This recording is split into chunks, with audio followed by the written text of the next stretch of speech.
नमस्कार दोस्तों, स्वागत है आपका हमारे चैनल वैदिक कथा 2.0 में। आज हम आपको बताएंगे अमावस्या और पूर्णिमा, दो बहनों की कथा। तो भक्तों, यदि यह वीडियो आपको पसंद आए तो इस वीडियो को पूरा जरूर देखें, क्योंकि हमारे इस चैनल पर हम लोग आपको सभी देवी देवताओं के व्रत विधि, वैदिक मंत्र, व्रत कथा एवं उनसे जुड़ी सारी जानकारियां आप तक पहुंचाते हैं। इसलिए यदि यह वीडियो आपको पसंद आए तो कृपया करके हमारे चैनल को सब्सक्राइब जरूर करें। तो चलिए शुरू करते हैं। हर हर महादेव। अमावस्या और पूर्णिमा, दो बहनों की कथा। एक राज्य में एक राजा और एक रानी रहते थे, जिनकी 4 संतानें थी, 2 लड़के और 2 लड़की। एक लड़की का नाम पूर्णिमा तथा दूसरी लड़की का नाम अमावस्या था। पूर्णिमा घर के कामों में निपुण थी और घर का पूरा काम करती थी और भगवान की पूजा अर्चना भी किया करती थी। इसके अतिरिक्त वह गौ माता की सेवा भी किया करती थी। और उसकी दूसरी बहन अमावस्या ना ही घर का कोई काम करती थी, ना ही भगवान की पूजा अर्चना करती थी और ना ही गौ माता की सेवा करती थी। पूर्णिमा सर्वगुण संपन्न थी। फिर भी राजा और रानी अपने दोनों बेटों तथा पुत्री अमावस्या को ही प्यार किया करते थे और वह पूर्णिमा से प्यार नहीं करते थे, उसके साथ भेदभाव करते थे। राजा के चारों पुत्र और पुत्री धीरे धीरे बड़े हो रहे थे। जब वे बड़े हो गए, राजा ने अपने दोनों पुत्रों का विवाह योग्य कन्याओं के साथ करा दिया। इसके बाद रानी ने राजा से कहा कि अब दोनों पुत्री विवाह के योग्य हो गई है और इन दोनों का विवाह भी करा दो, लेकिन पुत्री अमावस्या का विवाह किसी बड़े खानदान में कराना और पूर्णिमा का विवाह किसी गरीब परिवार में कराना, क्योंकि पूर्णिमा को केवल भगवान की पूजा पाठ करना ही पसंद है और गाय की सेवा करना पसंद है। अब रानी ने राजा को दोनों पुत्रियों का रिश्ता तय करने के लिए भेज दिया। राजा ने अपने पड़ोसी राज्य में जाकर वहां के राजा के पुत्र से अमावस्या का रिश्ता तय कर दिया और वहीं पास के गांव में जाकर एक गरीब परिवार के लड़के से पुत्री पूर्णिमा का रिश्ता भी तय कर दिया। यह सारी बात जाकर राजा ने अपनी रानी से बताया तो रानी यह सोचने लगी कि अब देखते हैं कि भगवान इसकी मदद कैसे करते हैं। यह बहुत ही पूजा पाठ करती है और भगवान में मगन रहती है। पूर्णिमा का भाई और उसकी भाभी पूर्णिमा से बहुत प्यार करते हैं, क्योंकि पूर्णिमा उनके घर के कामों में उनका साथ देती है और कामों में उनका हाथ बताती है। और यही उनकी दूसरी बहन अमावस्या उन पर अपना रोब जमाती है और घर का कोई कार्य नहीं करती। कुछ समय बीत जाने के बाद दोनों पुत्रियों का विवाह हो जाता है। राजा और रानी की विवाह के बाद अपनी दोनों पुत्रियों को विदाई देते हैं। विदाई देते समय राजा और रानी पुत्री अमावस्या को बहुत सारा धन और दौलत देकर विदा करते हैं और पूर्णिमा को भी कुछ भी नहीं देते, खाली हाथ अपने घर से विदा करते हैं। इसके बाद दोनों बहनें अपने अपने ससुराल को चली जाती हैं। कुछ दिन बीत जाते हैं और एक दिन अमावस्या अपने घर पर शिव जी की कथा रखती है, जिसमें वह सभी गांव वाले को निमंत्रण देती है और अपनी बहन पूर्णिमा को नहीं बुलाती। जब गांव की सभी औरतें अमावस्या के यहाँ जाती है तो यहाँ सब दृश्य पूर्णिमा अपने घर के दरवाजे के बाहर बैठकर देख रही होती है। तब वहां से गुजर रही औरतें पूर्णिमा से कहते हैं कि तुम्हारी बहन के यहाँ शिव जी की कथा रखी है, क्या तुम नहीं चलोगी? पूर्णिमा ने कहा, मुझे निमंत्रण नहीं आया है, मैं नहीं जा सकती। सभी गांव की औरतों ने पूर्णिमा से कहा, बुलाया नहीं तो क्या हुआ, भगवान शिव की कथा है, तुम हमारे साथ चलो। गांव की सभी औरतों की बात मानकर पूर्णिमा भी उनके साथ भगवान शिव की कथा में अमावस्या के घर चली जाती है। तो दोस्तों, आगे बढ़ने से पहले वीडियो आपको पसंद आ रही है तो चैनल को सब्सक्राइब जरूर से करें। जब अमावस्या की नजर पूर्णिमा पर पड़ती है तो वहां कहती है कि तुम यहाँ कैसे चली आई, मैंने तो तुम्हें बुलाया नहीं था। खैर कोई बात नहीं, अब तुम आ ही गई हो तो चुपचाप बैठी रहना। और यह कहते हुए अमावस्या में पूर्णिमा की गरीबी का भी मजाक उड़ाया। पूर्णिमा की आंखों में आंसू आ गए और रोते रोते मन ही मन में पूर्णिमा भगवान शिव से विनती करती है, हे भगवान, क्या पूजा पाठ करना गलत है? गौ माता की सेवा करना गलत है? आखिर मेरी गलती क्या है? आप मुझ पर अपनी कृपा दृष्टि कब बनाएंगे? पूर्णिमा बार बार भगवान शिव से यही कहती रहती। इतने में शिव कथा पूरी हो जाती है और अमावस्या भगवान का प्रसाद बांटने लगती है। वह सभी लोगों को प्रसाद देती है। लेकिन पूर्णिमा को वहाँ प्रसाद नहीं देती। पूर्णिमा बिना प्रसाद के ही अपने घर लौट जाती है। रास्ते में वह यहाँ सोचते हुए चलती है कि यदि बच्चे उससे कथा का प्रसाद मांगेंगे तो वह उन्हें क्या जवाब देगी। उसने सोचा था कि वह अपने मायके, अपने भाई और भौजाई के यहाँ जाएगी और वहाँ जाते हुए वहाँ बच्चों के लिए कुछ लेकर जाएगी। ऐसा सोचते हुए वहां अपने घर वापस लौट आई। घर वापस लौटकर आने के बाद वह अपने पति और बच्चों से कहती है कि वह अपने मायके जा रही है। पति ने कहा ठीक है, और कुछ समय के बाद पूर्णिमा अपने मायके के लिए रवाना हो गई। चलते चलते रास्ते में एक चबूतरा आया जिस पर तुलसी का पौधा लगा था। उस चौधरी पर एक बूढ़ी अम्मा बैठी हुई थी। वह कोई और नहीं, साक्षात तुलसी माँ थी। उस बूढ़ी माता ने पूर्णिमा से कहा, बिटिया तुम कौन हो और कहाँ जा रही हो। पूर्णिमा अपना परिचय देती है। परिचय देने के बाद बूढ़ी औरत ने पूर्णिमा से कहा कि यहाँ तुलसी का पौधा सूख रहा है, इसमें थोड़ा सा पानी डाल दो और इस चबूतरे की साफ सफाई कर दो जिससे मुझे थोड़ी ठंडक मिलेगी। पूर्णिमा ने कहा कि ठीक है माँ, मैं तुलसी में पानी डाल देती हूँ और यहाँ की साफ सफाई भी कर देती हूँ। पूर्णिमा ने साफ सफाई करने के बाद बूढ़ी अम्मा को भी नहला दिया और बूढ़ी अम्मा की भी सेवा की। उनके पैर दबाए और बूढ़ी अम्मा से कहा कि माँ जी और बताइए मैं आपकी क्या सेवा करूं और कोई काम है तो बता दीजिए, मैं कर दूंगी। बूढ़ी अम्मा ने कहा कुछ नहीं, अब तुम जाओ और वापस आते समय मुझसे मिलते हुए जाना। पूर्णिमा ने बूढ़ी अम्मा से कहा ठीक है मामा जी, मैं जाती हूँ, वापस आते वक्त आपसे मिलते हुए जाऊंगी। कुछ समय आगे चलने के बाद एक शिव मंदिर आया। वहां पर उसे एक बूढ़े बाबा मिले जो मंदिर के बाहर बैठे हुए थे। वह कोई और नहीं, साक्षात भोलेनाथ थे। उन्होंने पूर्णिमा से कहा कि कहाँ जा रही हो बेटी, तुम कौन हो। तब पूर्णिमा ने अपना परिचय दिया। फिर उस बूढ़े बाबा ने पूर्णिमा से कहा। तो दोस्तों, आगे बढ़ने से पहले यदि आपने अभी तक हमारे चैनल को सब्सक्राइब नहीं किया है तो तुरंत ही हमारे चैनल को सब्सक्राइब करें। धन्यवाद।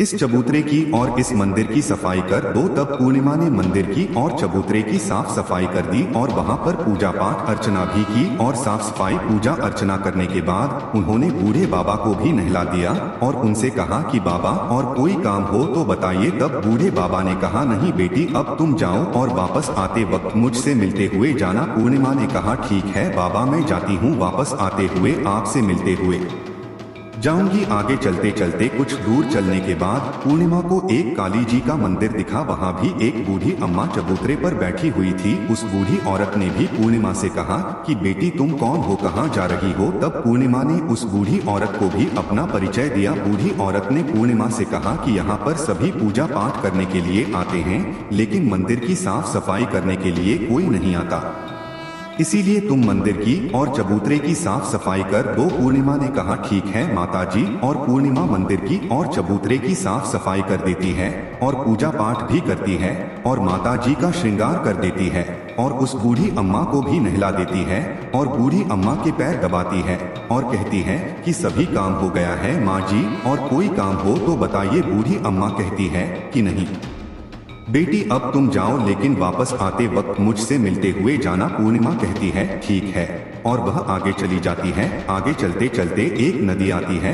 वहाँ पर भी एक बूढ़ी अम्मा बैठी रहती है और वहाँ कहती है कि बेटी तुम कौन हो और कहाँ से आई हो। उसे भी पूर्णिमा अपना परिचय देती है। बूढ़ी औरत पूर्णिमा से कहती है कि नदी पर स्नान करने तो यहाँ पर सब आते हैं लेकिन यहाँ की साफ सफाई कोई नहीं करता, इसलिए तुम इस किनारे पर साफ सफाई कर दो। पूर्णिमा कहती है ठीक है माँ जी, और वहाँ की साफ सफाई कर देती है और उस बूढ़ी अम्मा के पैर दबा दी है और कहती है माँ जी और कोई काम हो तो बताइए। बूढ़ी औरत कहती है कि कुछ नहीं बेटी, तुम जाओ लेकिन वापस आते वक्त मुझसे मिलते हुए जाना। और वहाँ नाव में बैठकर नदी के दूसरे किनारे पहुँच जाती है और वहां अपने मायके के घर पहुंच जाती है। वहां पर पूर्णिमा के भाई और भाभी उसे देखकर बहुत खुश हो जाते हैं और वे पूर्णिमा की बहुत खातिरदारी करते हैं और उससे बहुत सारी बातें करते हैं और कहते हैं कि बच्चों को भी साथ में लेकर आती तो बहुत अच्छा होता। अब कुछ समय के बाद पूर्णिमा ने वापस अपने ससुराल जाने को कहा तो उसकी भाभी ने उसके लिए एक साड़ी दी और खेलों में बच्चों के लिए कपड़े और खाने पीने की कुछ चीजें रख दी और कहा कि तुम बहुत दिनों के बाद आती हो। और पूर्णिमा की भाभी ने यह थैला पूर्णिमा के हाथ में दे दिया और कहा कि जाओ और जल्दी वापस आना। इसके बाद पूर्णिमा वहां से अपने ससुराल के लिए रवाना हो गई। और उसी की नदी के किनारे पहुंची और नाव में बैठकर दूसरे किनारे पर उतर गई। वहां पर उतरने के बाद वहां पर उसे वही बूढ़ी अम्मा मिली जो साक्षात गंगा मैया थी। उस बूढ़ी अम्मा ने पूर्णिमा को एक फैला दिया और कहा कि इसे तुम अपने घर जाकर ही खोलना। अब पूर्णिमा के पास बहुत पहले हो गए थे। उन्हें लेकर पूर्णिमा वहां से रवाना हुई। आगे कुछ दूर चलने पर काली माँ का मंदिर आया। वहां पर काली माँ बूढ़ी माँ के रूप में विराजमान थी। उसने कहा, आ गई बेटी पूर्णिमा। पूर्णिमा ने कहा, हाँ माजी मैं आ गई। तो काली माँ ने उसे एक फैला दिया और कहा, तुम यहाँ थैला अपने घर जाकर खोलना। अब पूर्णिमा के पास 3 थैले हो गए थे। तीनों थैली लेकर पूर्णिमा आगे बढ़ी। कुछ दूर जाने पर शिव जी का मंदिर आया जहां बूढ़े बाबा के रूप में शिव जी स्वयं विराजमान थे। बूढ़े बाबा ने कहा, पूर्णिमा तुम वापस आ गई। पूर्णिमा ने कहा, हाँ बाबा मैं वापस आ गई। बूढ़े बाबा ने भी पूर्णिमा को एक थैला दिया और कहा कि यह थैला तुम घर जाकर ही खोलना। पूर्णिमा ने कहा, ठीक है बाबा। अब पूर्णिमा के पास 4 थैले हो गए थे। अब पूर्णिमा 4 थैले पहले को अब कैसे ले जाती। उसने एक पुरानी साड़ी निकाली और उन सभी खेलों का एक गड्ढा बना लिया और सर पर रखकर वहां से रवाना हो गई। कुछ दूर जाने के बाद उसे तुलसी माँ बूढ़ी औरत के रूप में मिलती है और कहती है, पूर्णिमा तुम आ गई। पूर्णिमा कहती है, हाँ माजी में आ गई। वह बूढ़ी औरत भी उसे एक थैला देती है और कहती है कि यह थैला तू अपने घर जाकर ही खोलना। पूर्णिमा कहती है, ठीक है माजी। अब पूर्णिमा के पास 5 थैले हो गए थे। पूर्णिमा वहां से रवाना हुई तो वापस अपने घर पहुंच गई। पूर्णिमा ने बच्चे को नीचे रखा और सबसे पहले अपने मायके का थैले खोल कर देखने लगी। उसमें बच्चों के लिए अच्छे अच्छे कपड़े और खाने पीने की चीजें थी और उसने कुछ गहने भी थे।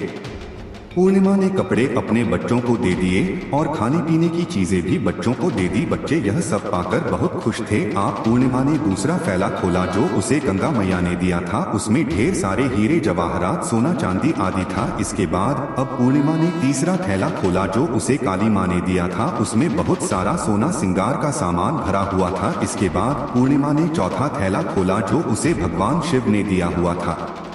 उसमें बहुत सारा धन संपत्ति भरा हुआ था और बहुत सारी खुशियां भरी हुई थी। इसके बाद अब पूर्णिमा ने 5वां थैला खोला जो उसे तुलसी माँ ने दिया था। उसमें चावल दाल और 7 प्रकार की खाने की चीजों से भरा हुआ था। अब पूर्णिमा के घर में किसी भी चीज की कमी नहीं थी। उसका घर धनधान्य से भरा हुआ था और परिपूर्ण था। अब पूर्णिमा और उसका परिवार सुख में जीवन व्यतीत करने लगा।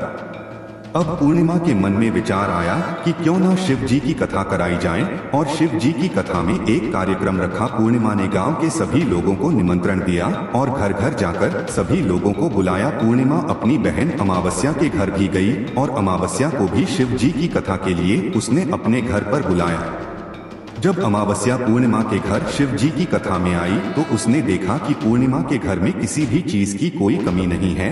इतना सारा धन दौलत देखकर अमावस्या आश्चर्यचकित हो गई। उसने पूर्णिमा से कहा कि तुम्हारे घर में इतनी धन और दौलत कहाँ से आई। पूर्णिमा ने कहा, देखो बहन, तुमने शिव जी की कथा में मुझे नहीं बुलाया था, फिर भी मैं चली आई और तुमने मुझे प्रसाद तक नहीं दिया और मेरी गरीबी का मजाक भी उड़ाया। उसके बाद मैं अपने घर आ गई और घर आते हुए मन ही मन में सोच रही थी कि अपने मायके जाऊंगी और मैं अपने मायके चली गई और जो कुछ घटना इस बीच हुई वह सभी घटना अपनी बहन अमावस्या को बताती है। तो अमावस्या कहती है कि तुम भी मुझे प्रसाद मत दो और मुझे डांट लो। लेकिन पूर्णिमा ने कहा कि यह तो भगवान का प्रसाद है, मैं तो सबको दूंगी और तुम्हें भी दूंगी। फिर भी अमावस्या ने प्रसाद नहीं लिया और वह सीधे अपने घर चली गई। घर जाकर अपने बच्चों से कहकर वहां अपने मायके जाने के लिए तैयार हो गई और मायके के लिए निकल गई। उसे भी रास्ते में चलते चलते तुलसी माँ मिली जो चबूतरे पर बूढ़ी माँ के रूप में बैठी हुई थी। बूढ़ी माँ ने अमावस्या से कहा कि बेटी कौन हो तुम और कहाँ जा रही है।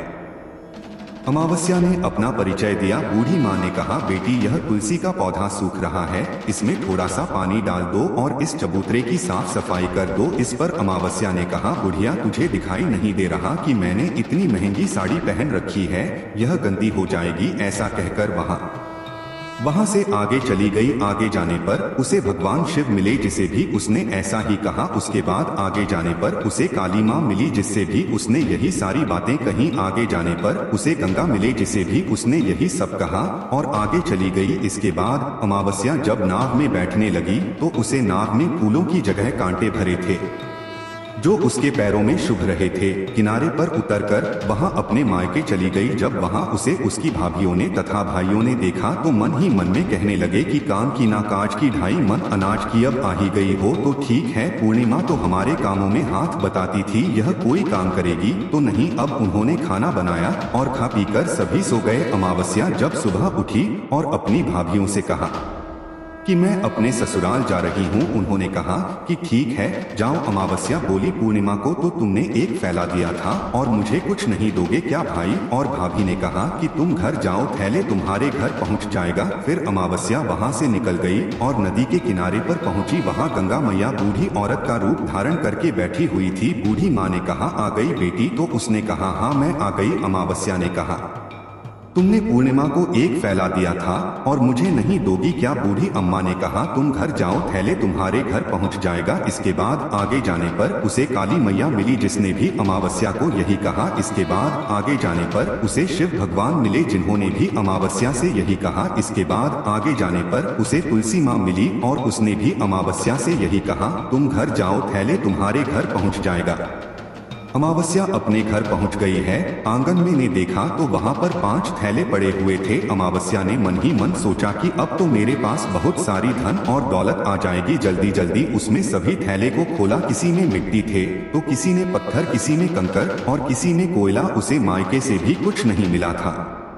इन थैले में कुछ भी नहीं था। अमावस्या दौड़ती हुई पूर्णिमा के घर गई और कहती है कि तुम्हें तो इतना सब कुछ मिला, मुझे तो कुछ नहीं मिला, आखिर क्यों? तो पूर्णिमा कहती है कि जब मैं अपने मायके जाती हूँ तो अपनी भाभियों के साथ उनके कामों में हाथ बताती हूँ, उनके साथ मिलकर काम करती हूँ, लेकिन तुम ऐसा कुछ नहीं करती, उनकी इज्जत भी नहीं करती, इसीलिए वह तुम्हें भला क्या देंगे। इसके बाद तुमने गंगा मैया को ठुकरा दिया और काली माँ को भी ठुकरा दिया और भगवान शिव को भी तुमने ठुकरा दिया, इसलिए उन्होंने भी तुम्हें कुछ नहीं दिया। अमावस्या कहती है कि बहन तुम मुझे माफ कर दो, मैंने तुम पर हमेशा अत्याचार किया है, मुझे कुछ नहीं मिला तो कोई बात नहीं, मैं भी भगवान की भक्ति करूंगी और सब कुछ प्राप्त कर लूंगी, मुझे इन सब चीजों का रहस्य बताओ। तो पूर्णिमा ने कहा कि तुम 3 सूत्र का ज्ञान ले लो और उसकी कथा करना। पहले सूत्र में दया मांगना और दूसरे सूत्र में कथा मांगना और तीसरे सूत्र में 108 बार ओम नमः शिवाय का जाप करना। बहन भगवान ने यह सूत्र दिए हैं,